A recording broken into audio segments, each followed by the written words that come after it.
මගේ හાર્ට් එක ජියෝග්‍රෑම් කරා වගේ 100%ක්ම මට හાર્ට් එක ලියලා පෙන්නුවා. අනේ මට හිතා ගන්න බෑ.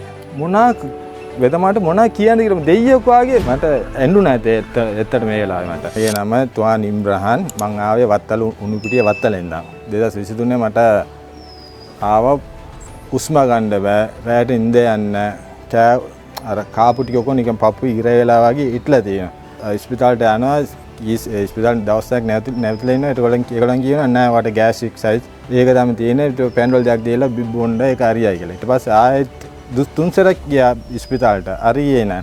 ඊට පස්සේ එක්සර්සයිස් එකක් ගත්තා. ඒකේ පළවෙනි දට පොඩ්ඩක් ඉමින් දීුවා ෆෙස්ට් එකට. ඊට පස්සේ ආයෙත් පොඩ්ඩක් වැඩි කර වේගය දෙකට විතර දැම්මා. ඒකෙත් මට අවුලක් නෑ. තුන්වෙනි පොඩ්ඩක් වැඩි කරා. පොඩ්ඩක් අයියෙන් දුවනකොට මන්ට පොඩ්ඩක් හතිය ආවා. ඒතකොට ඒගොල්ලන් ස්කෑන් ඔක්කොම ඇට්නවා මගේ යන පොතක් මෙච්චර ලොකු පොතක් ආවා. ඊට පස්සේ කිව්වා මේකේ වගේ හાર્ට් එක බ්ලොක් එකක් තියෙනවා. ඒකේ මේ එන්ජියෝග්‍රෑම් කරලා බලන්න ඕනේ කියලා. ඊට පස්සේ මා ඉස්පිතාලෙට මම ලියලා දුන්නා මට. ඔපරේෂන් දවසේ මාව දැන් ඇඳේ දාලා මම පේන ලොකු ස්ක්‍රීන් එකක් දාලා බලන් ඉන්නවා මම එන්ජියෝග්‍රෑම් කරන එක. මගේ මෙතනින් දාලා මෙතනින් ආට් එකට ඇවිල්ලා අර ඩස්ට් එක වාගේ මේ විසිලා යනවා. බලන් ඉන්නකොට මාව අන්තිම මොහොතේ වාගේ මට එහෙම සිහිය නැති ගියා. විනාඩි ගානේ පස්සේ මාව ෂොක් එක ගාලා තමයි සිහිය අර ගත්තේ. ගත්ත ගමන් මට ඊට පස්සේ සිහිය ගත්තම මගේ හાર્ට් එක ඩබල් වෙලා බෙඩ කරන්න මම ඇඟ ඔක්කොම වැවුලා ඉන්න බැර ගියා. ඊට පස්සේ මම ડોක්ටර් කියනවා ડોක්ටර් මට ඉන්න බෑ ඇයි කියලා. ඒතකොට ડોක්ටර් කිව්වා ඔයයි දැන් තමයි එන්ජිම රීස්ටාර්ට් කරේ කියලා. එන්ජිම නැවතිලා හાર્ට් එක නැවතිලා දැන් තමයි ආයෙත් ඔයාලට ෂොක් එක ගාලා ගත්තේ කියලා. බය වෙන්න එපා හරියයි කියලා. බ්ලොක්ස් තිබුණා මේන් බ්ලොක්ස් තිබුණා 3ක්.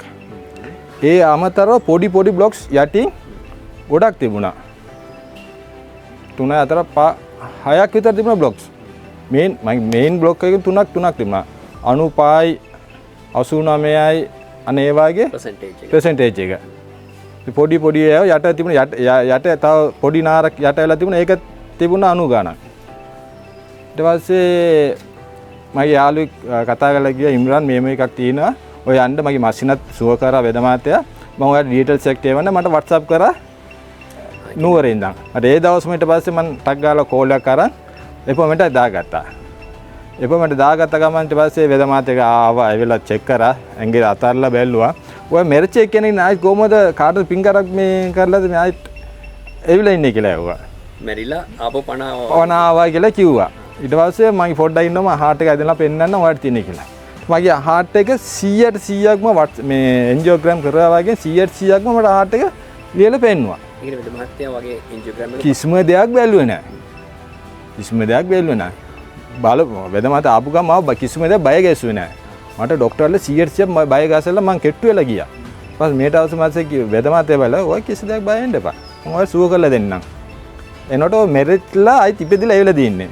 ඔය බය වෙන්න මේ සුව කරලා දෙන්න කියලා ඊට පස්සේ පොඩ්ඩක් ඉන්න කියලා මගේ හાર્ට් එක සම්පූර්ණ ඇඳා. අනේ මට හිතා ගන්න බෑ.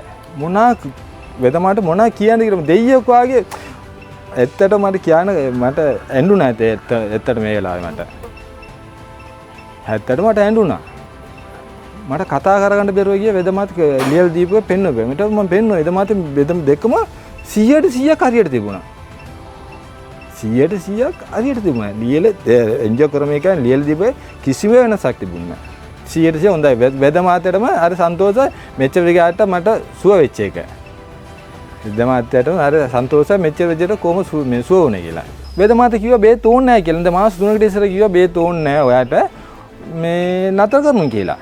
ඊට පස්සේ මේ මං කිව්වා නෑ වේදමාතයෝ එනකොට චුට්ට අර ස්කෑන් කරපු ගමන් පොඩ දෙ මං කිව්වා නෑ වේදමාත මං මේ 100%ක් හරියනම් ගම් බේ ටික ගන්නවා කියලා බොනවා කියලා කිව්වා. මමත් මගේ ගොඩක් කට්ටියට මං කියලා තියෙන්නේ. අර කාඩ් එකේ ඔක්කොම ගොඩක් දන්න කට්ටියට හાર્ට් ප්‍රොබ්ලම් තියෙන කට්ටියට මං WhatsApp කරලා ගොඩාක් කට්ටියට මං WhatsApp කරලා තියෙනවා.